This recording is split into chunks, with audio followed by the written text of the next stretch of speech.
So I know why you're here, because you want to hear me talk about the Vancouver Canucks' newest top prospect and the best guy in the system pretty much, because there are no other prospects that are on this guy's level when it comes to ceiling and projectability.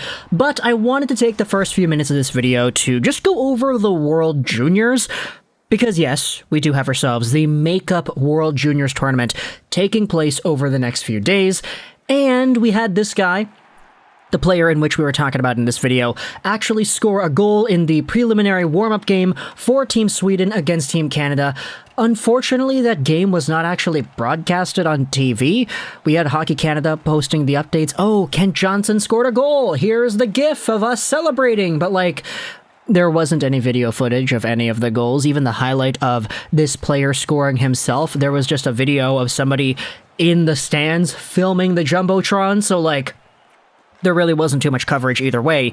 But I wanted to say right off the bat here that I don't know if I'm going to be able to stream too many of these games. You know, it's hot girl summer over here in Vancouver, right? So I've got a lot of things to do, a lot of people to see, a lot of activities to partake in, and a lot of exercising that's good for the body. So I'm not really too sure how available I'm going to be for the World Junior Games. I would like to, in an ideal world, stream most of them.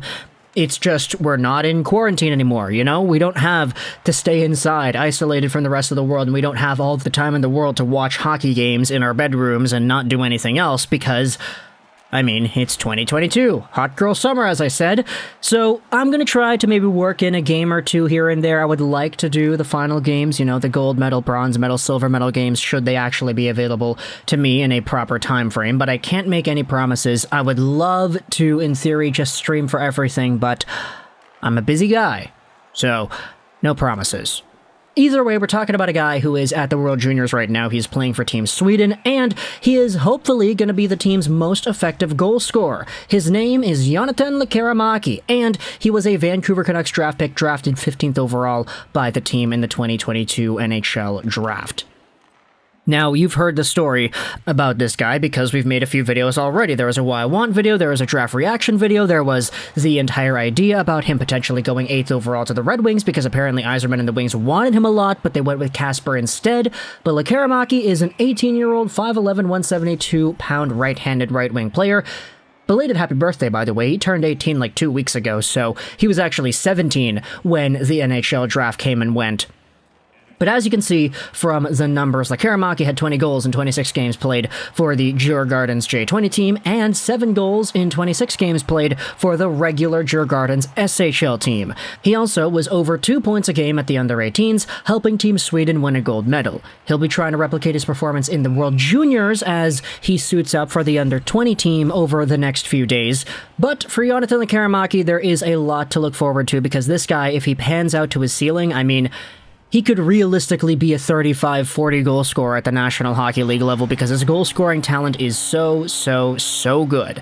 In fact, this talent of his is so potent that we actually had ourselves a video posted by the Vancouver Canucks on their YouTube channel. Take a look at this. It's 20 minutes long, all access, the NHL Draft and Canucks development camp. I'm not actually too sure who it is, the person behind the scenes that makes these types of videos, but I do have a little inkling in my mind as to who it could be. Although I'm not 100% sure, so if the guy that I think is watching this and is actually the guy that makes these videos is watching this video, then hey, keep it up, buddy. Fantastic content over here.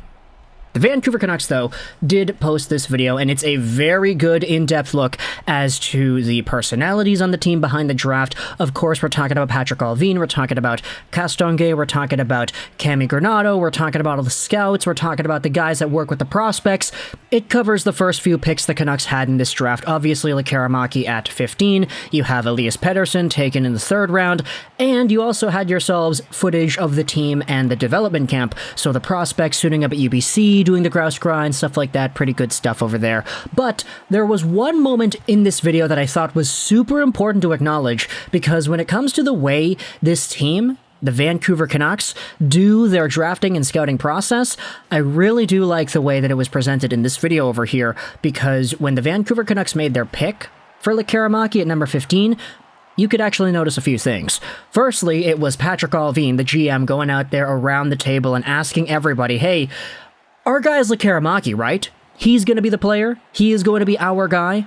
We're pounding the table for Lekkerimaki, who is available for us at 15, right? And then he even says verbally in the video, we had this guy ranked 7th overall. So when you have a guy who is up there in your own rankings, and he's available at 15, then you have no choice but to draft him. And as we know, that's exactly what the Vancouver Canucks did. The Canucks had Lekkerimaki, according to this video, as high as number 7 on their very own draft list. Which is really interesting because when you think about it, you start to really see the nuance in how a lot of these teams perceive the draft and how a lot of these teams look at the players that go in the order that they go in at the NHL draft lore.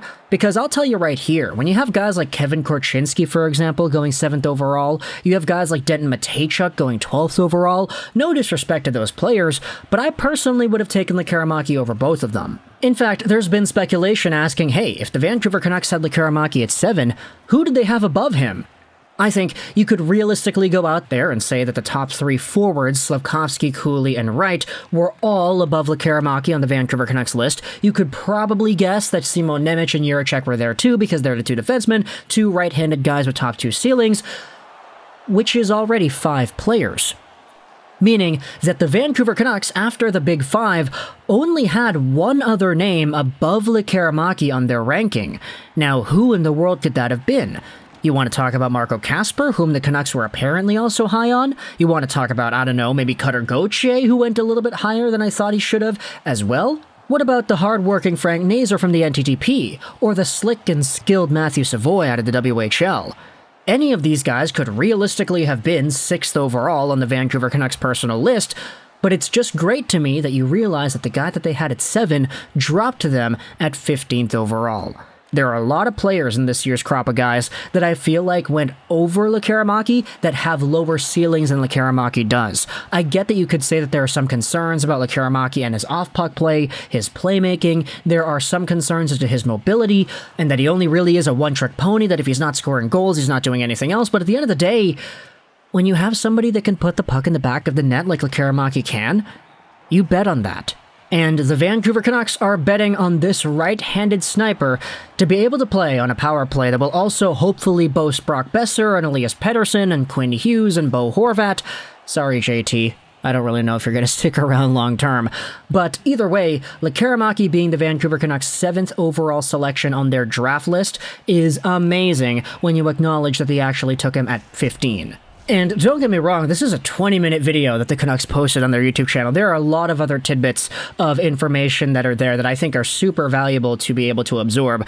The Elias Pettersson pick was there too, and it's kind of unfortunate, but you didn't see anybody going out there and laughing at it or whatever. There are some laughs in the crowd when the Canucks made the pick, but you could definitely understand why the Canucks themselves wouldn't want to put any footage of anybody joking around about the pick on their own video, because you don't want the guy to think that, hey, he was only drafted because it's a joke. Either way, though, this was a very interesting video, and I highly do recommend any Canucks fan to watch it, because if you're craving any Canucks hockey, this fills that desire. It really does. Actually, I mean, there's going to be the World Juniors, right? And Truscott's going to be there, Lekkerimaki's going to be there. There are going to be a few Canucks guys at the tournament this year, but again, I don't really know how available I will be to be able to stream those games on YouTube, but either way, whatever happens, we'll see you soon, and we can talk about Lekkerimaki and the things he does as they happen in other videos, because the Vancouver Canucks hockey hype, yeah, it never dies down, doesn't it? So, talk in the comments your thoughts about Lekkerimaki, the Vancouver Canucks' 15th overall pick, being 7th on their list.